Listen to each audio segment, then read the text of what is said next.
Hello friends, welcome to my channel. और आज 3D को कंटिन्यू करते हैं।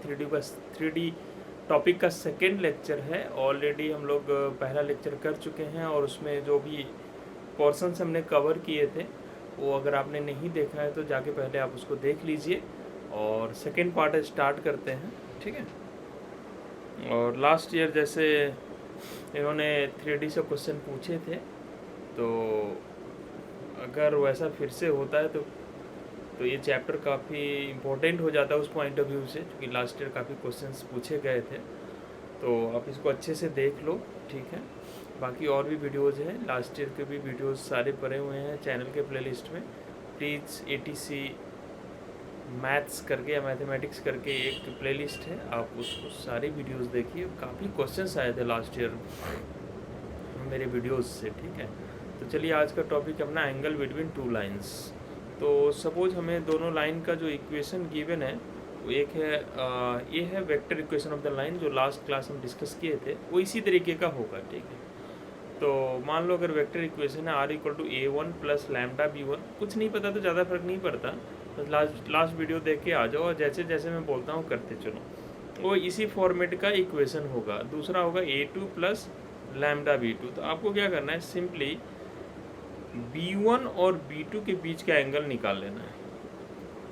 ये वाला वेक्टर जो आपको दिख रहा है, ये वाला B1 और ये जो दिख रहा है B2, इसके बीच का एंगल पता कर लो। और दो वेक्टर के बीच का डॉट प्रोडक्ट तो सभी लोग जानते होंगे। B1 डॉट B2 क्या होता है? पहले वेक्टर का मैग्नीट्यूड, दूसरे वेक्टर का मैग्नीट्यूड और cos थीटा। तो डायरेक्टली अगर आप लर्न करना चाहते हो तो यहाँ से cos थीटा लिख सकते हो, पहला वेक्टर इंटू दूसरा वेक्टर, दोनों का डॉट डिवाइडेड बाय पहले का मॉडुलस डिवाइडेड बाय दूसरे का मॉडुलस। यही होता है दोनों के बीच का एंगल। ये तो cos थीटा है, तो थीटा हो जाएगा आपका cos इनवर्स, और ये जो क्वांटिटी लिखा हुआ है वही यहाँ लिख देंगे। ये हो जाता है angle between the two lines, अगर हमें वेक्टर इक्वेशन गिवन है तो, ठीक है। तो मेरे ख्याल से डॉट प्रोडक्ट बस कर देना। डॉट प्रोडक्ट आपको करना आता है, नहीं भी आता है तो कोई बात नहीं, मैं सिखाऊंगा इसमें आगे कैसे करते हैं। मान लो कि हमें जो लाइंस का इक्वेशन है वो वेक्टर फॉर्म में नहीं दिया, कार्टेशियन फॉर्म में दे दिया। तो हमें पता है ना कार्टेशियन फॉर्म कैसा होता है लाइन के इक्वेशन का, x - x1 divided by A1 = y - y1 divided by B1। मतलब ये x1 y1 z1 पॉइंट से पास हो रहा है और पैरेलल किस वेक्टर के पैरेलल है, A1i B1j + C1 के। और नीचे वाला लाइन जो है पैरेलल है इस वेक्टर के। तो आपको एंगल निकालने बोले ना, सिंपली आप करो नीचे जो वेक्टर लिखा हुआ है और ये दोनों का डॉट प्रोडक्ट से निकालना। तो आप निकाल सकते हो cos theta = A1 A2 plus B1 B2 plus C1 C2 divided by square root of A1 square plus B1 square plus square root of A2 square plus B2 square plus. ये होता है इनके बीच का एंगल, ठीक है। तो यहाँ से थीटा निकल आएगा cos इनवर्स। एग्जाम्पल करेंगे, आपको क्रिस्टल क्लियर हो जाएगा, ठीक है। बहुत ज़्यादा याद करने का भी ज़रूरत नहीं है। जैसे वाला find the angle between pair of lines, तो क्या करना है आपको, ये अपने को इन दोनों वेक्टर के बीच का एंगल निकालना है। तो एंगल अभी हमने बताया कि एंगल का cos थीटा होता है आपका B1 डॉट B2, इन दोनों वेक्टर का डॉट प्रोडक्ट। तो पहला I + 2j + 2k, इसके साथ हमने डॉट कर दिया 3i + 2j + 6k, इनका डॉट कर दीजिए डिनोमिनेटर में इसका मैग्नीट्यूड। तो i के साथ क्या मल्टीप्लाइड है 1, j के साथ 2 और k के साथ 2। i के साथ 3, j के साथ 2 और k के साथ 6। ये आ गया इन दोनों का डॉट प्रोडक्ट। अब डॉट करते हैं यार, तो डॉट प्रोडक्ट कैसे करते हैं, डॉट तो पता ही होगा यार, आई से आई का, जे से जे का, के से के का, बाकी कुछ नहीं करना होता है ना। आई से जे का करते हैं वो सब जीरो हो जाता है। तो आई का कोफिशिएंट यहाँ कितना है, 1, 1 को 3 से कर दीजिए, 1 इंटू 3 3, जे को जे से 2 इंटू 2 4, के को के से 2 इंटू 6 12, और ये आ गया का आपका 8 प्लस 8 4 प्लस 4 8 रूट 9 आ रहा है ये, और दूसरा आ रहा है 49 आ रहा है ना। तो ऊपर आ रहा है सम करके 19, नीचे आ रहा है 3 इंटू 7, आ रहा है 19/21, किसका वैल्यू, कॉस थीटा। तो थीटा आपको क्या हो जाएगा, कॉस इनवर्स 19/20। समझ पाए होंगे, कोई ज़्यादा मुश्किल चीज़ है नहीं, बस इसका आइडिया रहना चाहिए, एग्ज़ाम में आएगा तो कर दीजिएगा इसको इस तरह। अब दूसरे एग्जाम्पल हमने ले लिया, जब हमें लाइन का इक्वेशन कार्टेशियन फॉर्म में दे दिया तब कैसे निकालो। तो सिंपल है यार, कॉस थीटा इक्वल टू, मैंने आपको बोला था इन दोनों का डॉट कर लो।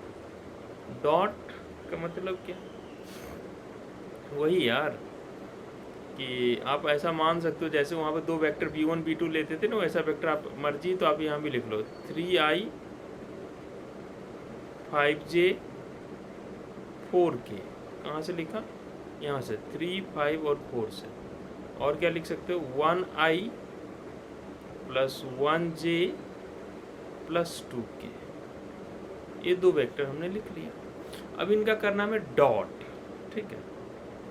तो डॉट कैसे करते, इसको इससे 3 इंटू 1 3, 5 इंटू 1 इस तो 1 है 5, 4 इंटू 2 8, सिंपली। और नीचे में दोनों का मैग्नीट्यूड, इसका मैग्नीट्यूड क्या होगा, 3 square plus 5 square plus 9 square 4 square, और इसका मैग्नीट्यूड होगा 1 square plus 1 square plus 2 square. अब आगे बढ़े जरा, कितना हो गया 16, और ये कितना हो गया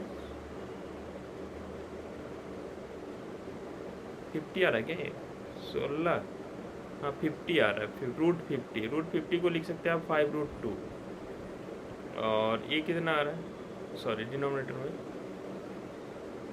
√6, ठीक है। ये हो गया कॉस थीटा, तो थीटा का वैल्यू आ गया कॉस इनवर्स 16/5√12, सिंपल है। मतलब दोनों पैरेलल, जिसके वेक्टर पैरेलल है उसका डॉट नीचे के दोनों का मैग्नीट्यूड से डिवाइड कर दीजिए।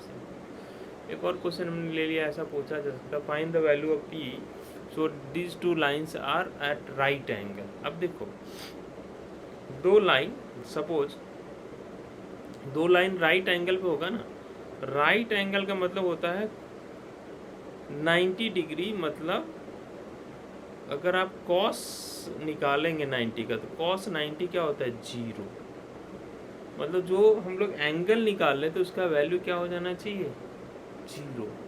मतलब आप सिंपली सोचो कि दोनों का डॉट प्रोडक्ट 0 आना चाहिए। डॉट प्रोडक्ट किसका किसका, एक ए वाला वेक्टर और एक ए वाला वेक्टर। तो पहला वेक्टर है 3i 2pj 2k, और दूसरा वेक्टर है आपका 3pi j, इन दोनों का डॉट कर दो, 3 into 3p 9p plus 2p plus 2 into 5 10, i को i से मल्टीप्लाई किया, j को j से 10, इसको 0 कर दिया, इसका मतलब 11p प्लस 10 इक्वल टू 0। यहाँ से p का वैल्यू आ रहा है -10/11। कितना आसान है बताओ, है कि नहीं। इसी तरीके से ये चैप्टर काफ़ी आसान हो जाता है।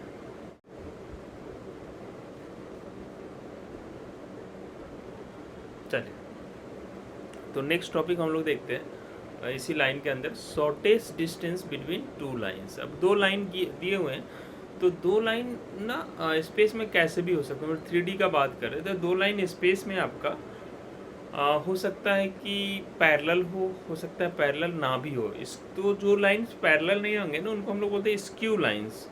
आप एग्जांपल के लिए देख सकते हो, जैसे मैं यहाँ पर सपोज इसको एक लाइन मान लीजिए, इसको एक लाइन मान लीजिए, ठीक है। तो अब ये स्पेस में है, कोई ऐसे ऐसे है, तो ये दोनों लाइन को बोलेंगे स्क्यू लाइन, से पैरेलल नहीं है। स्पेस में लाइन ऐसे भी हो सकते हैं, ये दोनों लाइन क्या है, पैरेलल है, ठीक है। तो हम उसकी बात कर रहे हैं जब लाइंस स्क्यू हो, मतलब पैरेलल नहीं है, और इनके बीच का शॉर्टेस्ट डिस्टेंस हम पता करना चाहते हैं। तो लाइन तो आपको ऐसे ही दिए रहेंगे जैसे दो फॉर्म हम लोगों ने पहले पढ़ रखा है, एक वेक्टर फॉर्म, दूसरा कार्टेशियन फॉर्म। तो वेक्टर फॉर्म आपका होता है A1 प्लस लैम्डा B1, और कार्टेशियन फॉर्म होता है A2, सॉरी दूसरा दो लाइन है यहाँ पर, इसका वेक्टर फॉर्म है और ये सेकेंड वाले लाइन का वेक्टर फॉर्म है। इनके बीच का एंगल डिस्टेंस निकालना चाहते हैं आप, सिंपली क्या करो, इन दोनों को एक दूसरे से सब्ट्रैक्ट कर लो, किसी को किसी से कोई फर्क नहीं पड़ता, और उसका डॉट प्रोडक्ट करना है किससे, इन दोनों वेक्टर के क्रॉस से। आपको क्या करना है, इन दोनों को सब्ट्रैक्ट करो और इन दोनों को क्रॉस करो, ठीक है। इसके सब्ट्रैक्शन से इन दोनों के क्रॉस का डॉट कर दो और नीचे उसी के क्रॉस के मॉडुलस से डिवाइड कर दो। अब क्रॉस कैसे करते हैं वो भी मैं आपको बताता हूँ। चलो एक एग्जांपल से करते हैं, फिर आपको सेट हो जाएगा कैसे करना है। जैसे यहाँ पे दो लाइन दे दिया, बोला इनके बीच का डिस्टेंस पता करो। अब ये दोनों लाइन स्क्यू लाइन से, कैसे पता, तो आपको स्क्यू लाइन से ऐसे पता चल जाएगा, अगर ये दोनों सेम नहीं है, ये वाला पार्ट लैम्डा के साथ जो मल्टीप्लाई है, यहाँ म्यू के साथ जो मल्टीप्लाई है, अगर ये दोनों सेम नहीं है तो लाइन्स स्क्यू होंगे। समटाइम्स सेम नहीं हो, मतलब हो सकता है इसको 2 से मल्टीप्लाई करके ये आ रहा हो, किसी 3 से मल्टीप्लाई करके ये आ रहा हो, तो अगर ऐसा है तो पैरेलल है, अदरवाइज इन दोनों में कोई लेना देना नहीं है। देखो आप इसको किसी भी नंबर से मल्टीप्लाई या डिवाइड करो तो एक कभी भी नहीं आ सकता है ना, ये पूरा का पूरा सेट। तो इसका मतलब दोनों लाइन स्क्यू लाइन से, और इनके बीच का डिस्टेंस पता करने के लिए पहले मैंने बोला था, अब क्या करो, इसका पहला वाला पोर्शन है उसको माइनस कर लो। तो आप यहाँ पर देखोगे A1 का वैल्यू क्या है, A1 है I प्लस J, और A2 क्या है 2I plus J minus K। पहला वेक्टर A1 A2, ठीक है। अगर हम बात करते हैं अब B1 B2 का, तो पहला वेक्टर है यहाँ पर B1 जो लैम्डा के साथ मल्टीप्लाई है वो है 2I minus J plus K, और B2 जो है आपका जो म्यू के साथ मल्टीप्लाई है, पहले लिख लेते हैं, कोई बड़ा बात है नहीं। 5G बिना लिख, आपको तो एग्जाम में बिना लिखे हुए करना है, क्योंकि मुझे समझाना है इसलिए मैं लिख रहा हूँ। अब आपको क्या करना है, A2 माइनस A1 कर लेना है, तो इसमें से इसको सब्ट्रैक्ट कर दो। आप A1 माइनस A2 भी करते हैं तो कोई फ़र्क नहीं पड़ता है। तो अगर इसमें से इसको सब्ट्रैक्ट करेंगे तो 2I में से I सब्ट्रैक्ट होकर कितना बच जाएगा, I,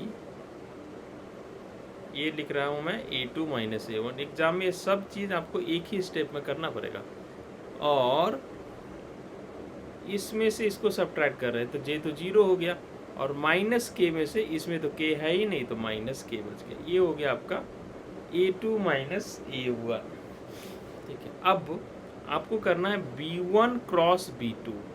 अब दो वेक्टर का क्रॉस प्रोडक्ट तो आपको करने आता होगा, नहीं भी आता है तो कोई बात नहीं, मैं बता देता हूँ। क्या करना है, आप लिखो यहाँ पर I, यहाँ पर J, यहाँ पर K, और अब पहला वेक्टर का I J K का कोफिशिएंट, I के साथ 2 मल्टीप्लाई है, J के साथ -1, K के साथ 1, और B2 में I के साथ 3, J के साथ -5 के साथ, ये है आपका B1 क्रॉस B2 आ गया।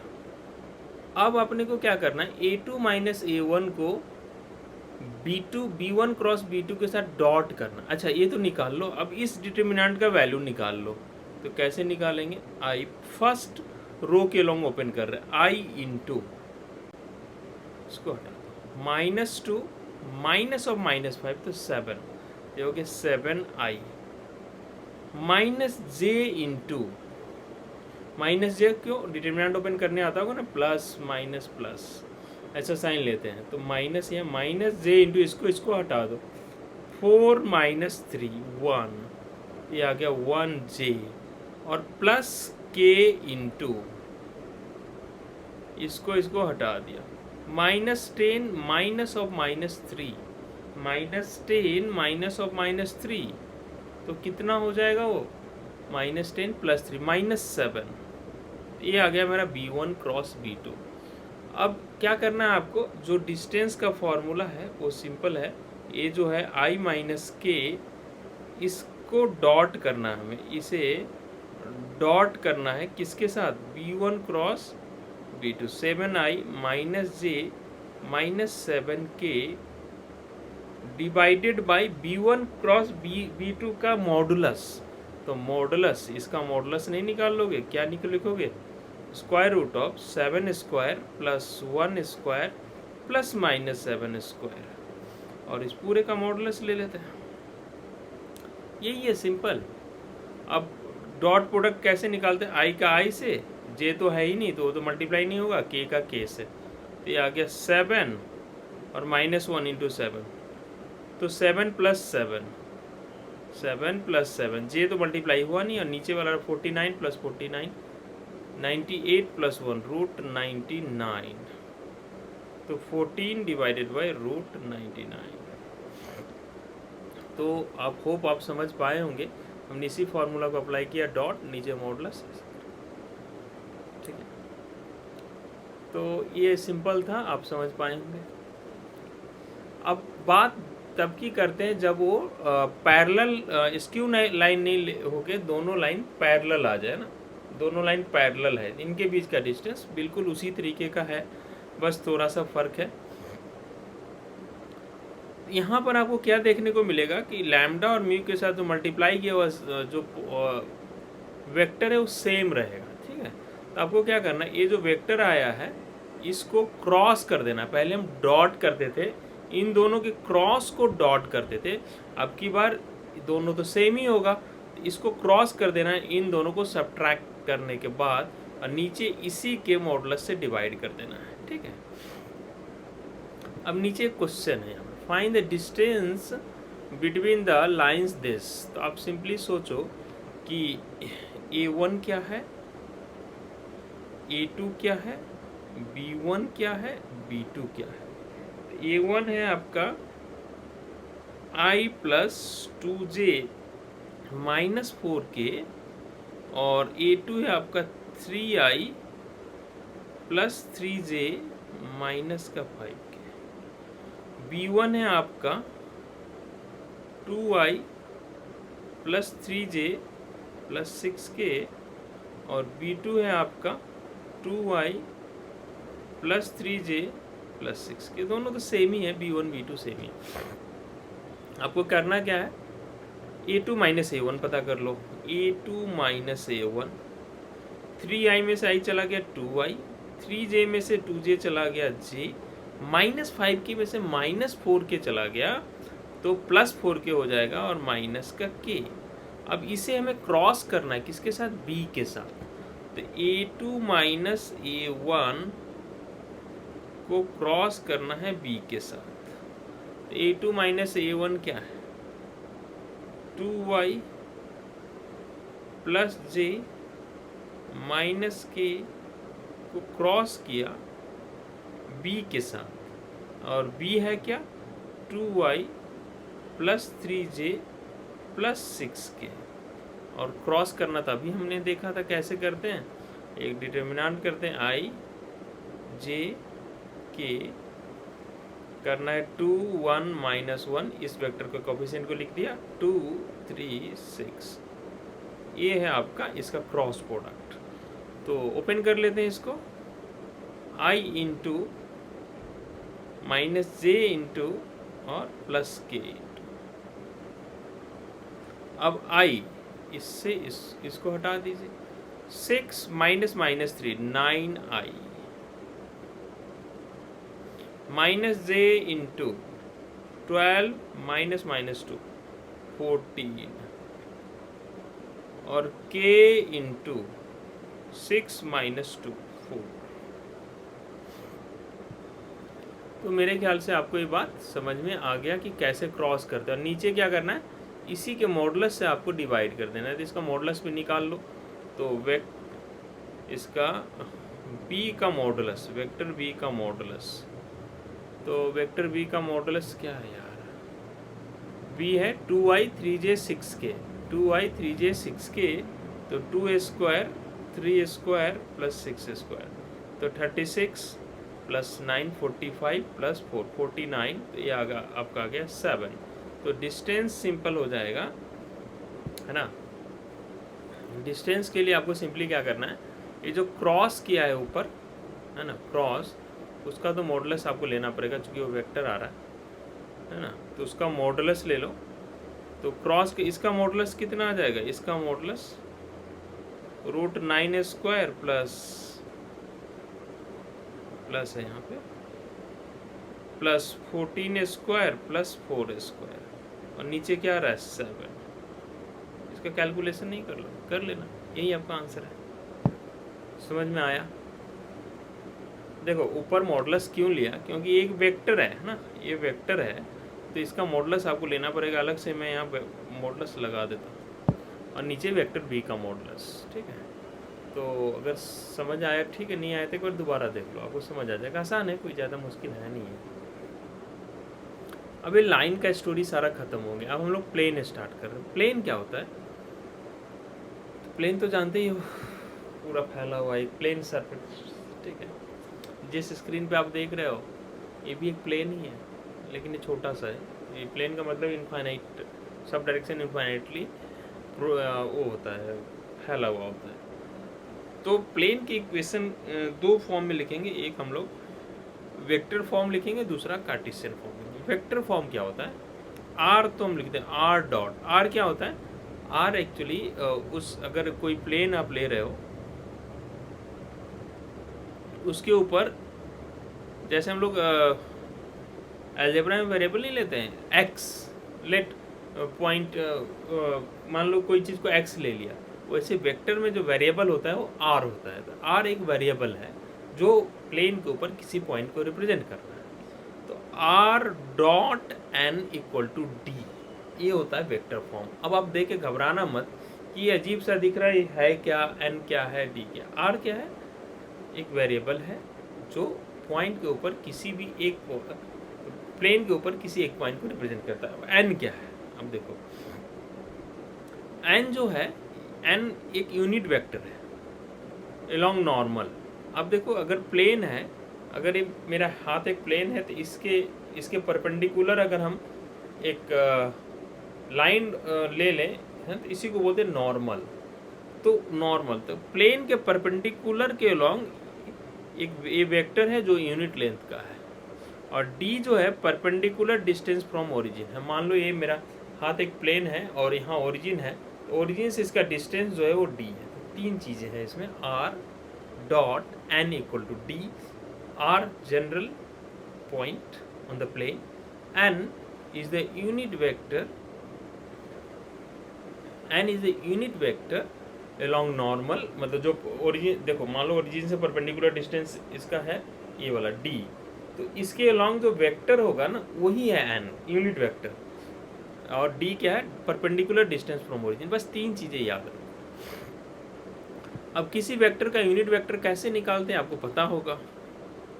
मान लो अगर हमें यूनिट वेक्टर निकालना है तो आप क्या करते हैं, उस वेक्टर को उसके मॉडुलस से डिवाइड करते हैं। जैसे मैंने एग्जाम्पल ले लिया, एन एक वेक्टर है और इसका यूनिट वेक्टर निकालना चाहते हो, तो क्या होगा, ऊपर वेक्टर रहने दो और नीचे उसके मैग्नीट्यूड से डिवाइड कर दो। तो square root of 2 square plus 3 square plus 4 square, नीचे आ रहा √29, ऊपर आ गया 2y प्लस 3j प्लस 4। यही हो गया यूनिट वेक्टर। यूनिट वेक्टर ऐसे निकालते हैं, जस्ट मैं बता रहा था, यूनिट आपको पता होगा सभी को, क्वेश्चन के थ्रू समझते हैं। Find the vector equation of the plane which is at a distance 6√29 from the origin. अब वेक्टर इक्वेशन देखते ही आप ये तो लिख ही लो, R dot N equal to D. आपको आइडेंटिफाई करना है क्वेश्चन के अंदर कि एन क्या है, डी क्या है। आर तो आर ही रहेगा। तो perpendicular distance from the origin जो 6√29 है, 6 डिवाइडेड बाई √29, तो यही तो है d। And it's normal vector from the origin, origin से जो नॉर्मल वेक्टर, इसके डायरेक्शन परपेंडिकुलर डायरेक्शन में जो वेक्टर है वो है आपका 2y - 3j + 4k। लेकिन अपने को n का काम नहीं है, n के अलॉन्ग यूनिट वेक्टर का काम है, तो इसको लिख लेते हैं और इसके मैग्नीट्यूड से हमें डिवाइड करना पड़ेगा। तो देखो अभी हमने इसी का ऊपर निकाला था ना, 2y - 3j + 4 को, वहाँ +3 था, माइनस कोई फर्क नहीं पड़ता, तो ऊपर हमने मैग्नीट्यूड निकाला था और √29 आ गया। अब वेक्टर इक्वेशन क्या होगा, r डॉट, ये जो वेक्टर आया है n unit vector, 2i - 3j + 4k divided by √29 equal to d, that is 6/√29। This is the required equation, simple. ठीक है, फॉर्म याद है, किस सिंबल का क्या मतलब है याद है, आप क्वेश्चन आपसे हो जाएगा। नेक्स्ट पार्ट, अभी तो हमने किया vector form of the plane. अब cartesian equation of the plane, sorry this is not the line, this is cartesian equation of the plane. तो आपको बता दे, जैसे हमारा उसमें 2 डायमेंशन के अंदर जो लाइन होता था ना, जैसा जैसा बिहेव लाइन करता था वैसा ही बिहेव 3D के अंदर प्लेन करता है। तो लाइन का थ्योरी अगर आप जानते हो स्ट्रेट लाइन का, तो प्लेन का थ्योरी जो है ना 3 डायमेंशन का, उससे बहुत ज़्यादा मैच करेगा। ठीक है, जैसे हम लोग लाइन का कार्टेशियन इक्वेशन जानते हैं, क्या होता है, ax + by + c = 0 या = c। प्लेन का भी कार्टेशियन इक्वेशन होता है, बस 3D है इसलिए cz आ गया है, ax + by + cz = d। अब abc का क्या मतलब है, अब देखो कोई भी प्लेन है, अभी हम बात कर रहे थे बार बार नॉर्मल का, ये जो कोफिशिएंट होता है ना abc, ये यहाँ a b and c are the direction ratio of normal to the plane.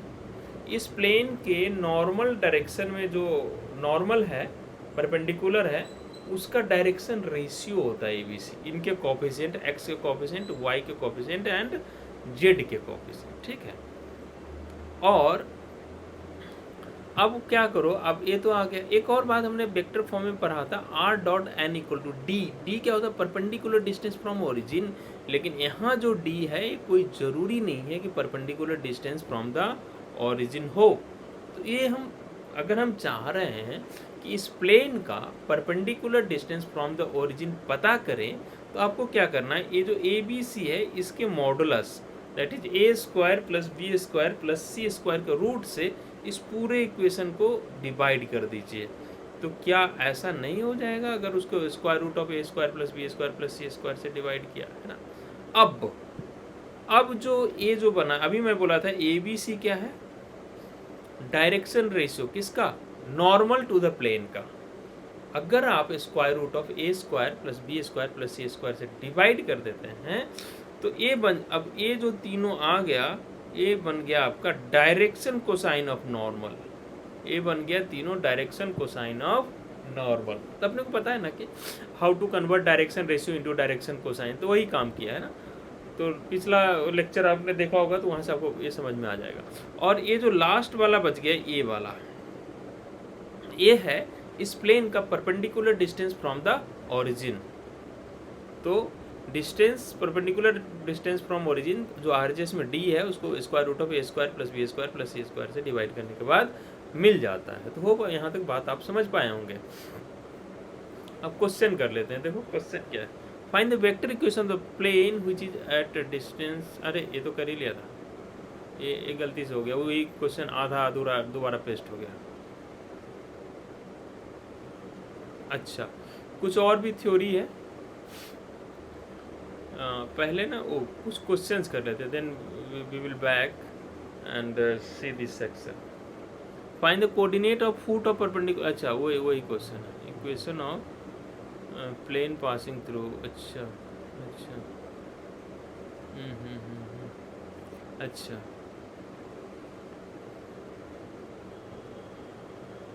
अच्छा, मैं तो ये तो बता दिया। अब ठीक है, इसको ध्यान रखते हैं ना, इस टॉपिक को ध्यान रखते हैं, इसको आगे यूज़ करेंगे, टेंशन मत।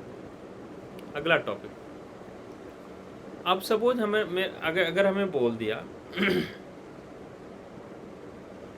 कि मैंने बोला अभी जो हम लोग ने वेक्टर इक्वेशन पढ़ा था, क्या पढ़ा था, R dot N equal to D. इस दोनों का मतलब आपको पता है। सपोज ये मेरा प्लेन है, ये मेरा प्लेन है और ओरिजिन यहाँ पे है, जहाँ पर मेरा ये वाला ये मेरा ओरिजिन है। तो यहाँ से हमने परपेंडिकुलर ड्रॉप किया। ये क्या है, इसको बोलते हैं नॉर्मल टू दिस प्लेन। मैं चाह रहा हूँ ये जो पॉइंट है जहाँ पे ये नॉर्मल इसको मिलता है, इस पॉइंट का कोऑर्डिनेट बताओ मुझे। प्लेन के ऊपर ये जो ओरिजिन से हमने परपेंडिकुलर ड्रॉप किया है, जो नॉर्मल है, जहाँ पे इसको मिला है, इस पॉइंट का कोऑर्डिनेट चाहिए। तो उसी को बोला है फुट ऑफ यहाँ गलत लिख गया है, मैं इसको चेंज कर देता हूँ। Foot of the perpendicular from the origin, foot of the perpendicular from the origin to a given plane. मतलब ओरिजिन से अगर हम परपेंडिकुलर ड्रॉप करें, उसके फुट का कोऑर्डिनेट चाहिए, ये हमें निकालने बोला है। उससे पहले एक छोटा सा पॉइंट आपको बताता हूँ। सपोज हमारे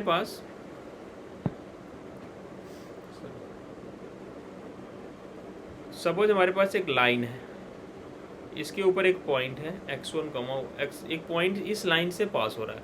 अब इस लाइन के ऊपर बहुत सारा पॉइंट होगा, तो अगर हम उस लाइन के ऊपर कोई भी पॉइंट एज्यूम करना चाहते हैं तो कैसे एज्यूम करेंगे। और आपको बता दिया है कि उस लाइन का डायरेक्शन रेशियो ABC है। क्या क्या दिया है, ये लाइन जिस पॉइंट से पास हो रहा है उसका कोऑर्डिनेट दे दिया है, हमें इस लाइन का डायरेक्शन रेशियो दे दिया है A, B, C, और हमें बोला कि इस पॉइंट पर, इस लाइन के ऊपर कोई भी एक जनरल पॉइंट एज्यूम करना है तो कैसे एज्यूम करेंगे। तो इसका सिंपल तरीका है, आपको पॉइंट एज्यूम करने के लिए P को एज्यूम कीजिए x1 plus lambda A, x2 plus lambda P, y1 plus, y coordinate के लिए y1 प्लस लैम्डा अपने मन से लिखते हैं और ये B, और z कोऑर्डिनेट के लिए z1 प्लस लैम्डा और ये वाला C। हमने क्या किया, x1 plus lambda A, y1 plus lambda B, z1 plus lambda C। हमने इस पॉइंट का कोऑर्डिनेट ऐसा एज्यूम कर लिया है। ओके, आपको ये बात समझ में आया। अब देखो, find the coordinate of foot of perpendicular drawn from the origin to this plane. अब वही आ गया, वही पॉइंट। अब इसको थोड़ा सा ना अब समझो। प्लेन हमें पता है, हमें फुट ऑफ परपेंडिकुलर का कोऑर्डिनेट निकालना है। ठीक है, ये प्लेन है और यहाँ ओरिजिन है। यहाँ से मैं इस पे क्या किया, फुट ऑफ परपेंडिकुलर ड्रॉप कर दिया ओरिजिन से 0, 0, 0, और हमें इसका इस पॉइंट का कोऑर्डिनेट जैसे दिस पॉइंट इज P। अब P तो पता नहीं है, तो मैंने आपको अभी बताया कि एक लाइन के ऊपर है ना, किसी लाइन के ऊपर अगर कोई पॉइंट आपको एज्यूम करना है तो कैसे, तो ये पॉइंट जो है P इस लाइन के ऊपर है, तो कैसे एज्यूम करेंगे। तो मान लो ये जो इस लाइन के ऊपर एक पॉइंट है x1, y1, z1, और इस लाइन का डायरेक्शन रेशियो क्या है। अभी आपको ऊपर मैंने बताया था कि अगर मुझे प्लेन का इक्वेशन दे देता है ax plus by plus cz plus equal to d, तो ABC जो है ना, ये उसके नॉर्मल का डायरेक्शन रेशियो होता है। तो यही तो है वो नॉर्मल परपेंडिकुलर। तो ABC 2, -3 और 4 इसका क्या है, डायरेक्शन रेशियो इस लाइन का 2, -3 एंड 4। अब इस लाइन के ऊपर हमें पॉइंट लेना है, तो कैसे लेना है, x1 की जगह 0 प्लस लैम्डा A, तो 2 लैम्डा, y1 प्लस 0 प्लस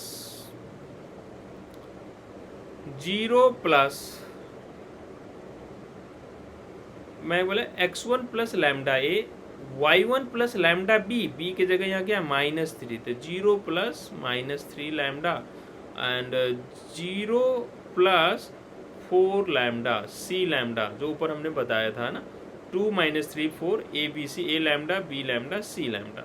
इस पॉइंट का कोऑर्डिनेट मेरा पी क्या आ गया, 2 lambda minus 3 lambda and 4 lambda. अब इस पॉइंट को इस प्लेन के अंदर हम रख देते हैं, चूंकि इस प्लेन के ऊपर ये पॉइंट है तो इसको सेटिस्फाई करेगा। तो मैं क्या करता हूँ, इस पॉइंट को इस प्लेन के इक्वेशन में रख देना है आपको हमेशा। तो प्लेन का इक्वेशन क्या है, जरा मैं ऊपर लिख लूँ, 2x minus 3y plus 4z minus 6 equal to 0। अब x के जगह आपको रखना है 2 लैम्डा,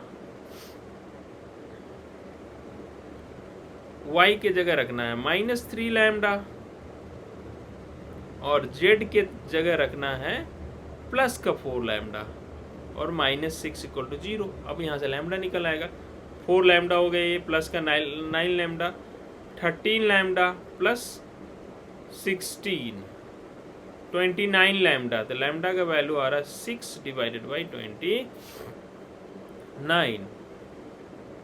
ठीक है, लैम्डा का वैल्यू आ गया। तो पॉइंट आ गया, पॉइंट क्या था, 2 लैम्डा, तो 2 into 6 upon 29, 12 by 29, minus 3 lambda तो माइनस 18 बाई 29 एंड 4 लैम्डा तो 24 बाई 29।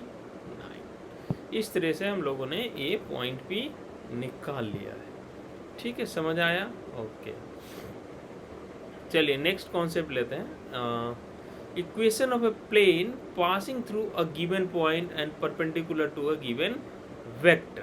ठीक है, इसमें क्या होगा कि आपको प्लेन के ऊपर एक पॉइंट दे देगा और एक प्लेन के परपेंडिकुलर में एक वेक्टर दे देगा, बोलेगा प्लेन का इक्वेशन पता करो। तो क्या करना है, ये होता है r minus A dot N equal to 0। अब इनका मतलब आपको समझा देते हैं, मेरे ख्याल से आप समझ भी रहे होंगे। r तो जनरल पॉइंट, ये क्या है, जो हमें प्लेन के ऊपर एक पॉइंट गिवन है, वो डॉट क्या करना है, यही है वो नॉर्मल वेक्टर। नॉर्मल वेक्टर पहले यूनिट वेक्टर होता था, अब की बार क्या आ गया, नॉर्मल वेक्टर। ये है r minus A dot N equal to 0। A is the point on the plane, N is the normal perpendicular vector from the plane. चलो एक क्वेश्चन कर लेते हैं इसका। Find the vector and cartesian equation of the plane which passes through point this. अब देखो ए का value हमें पता है, इसका इक्वेशन होता है r minus A dot N vector equal to 0।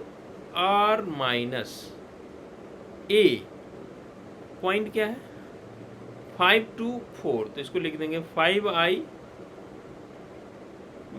Minus r minus A 5i plus 2j minus 4k, इसको हटा देते हैं, 5i plus 2j minus 4k, r minus I हो गया डॉट, परपेंडिकुलर वेक्टर की कौन सा है, परपेंडिकुलर टू द लाइन उस direction ratio 2i 3j minus k equal to 0। ये हो गया उस प्लेन का इक्वेशन। ठीक है, अगर बोलेगा अगर मुझे कार्टेशियन इक्वेशन पता करने के लिए इसका, तो कैसे करोगे, तो इसका तरीका है यार, r के जगह x, y, z रख के, थोड़ा एक तरीका है उसको भी रहने देते हैं। ठीक है, वो भी आसानी है, आगे बात करेंगे उसके बारे में। तो ये आपको समझ में आया होगा। ठीक है।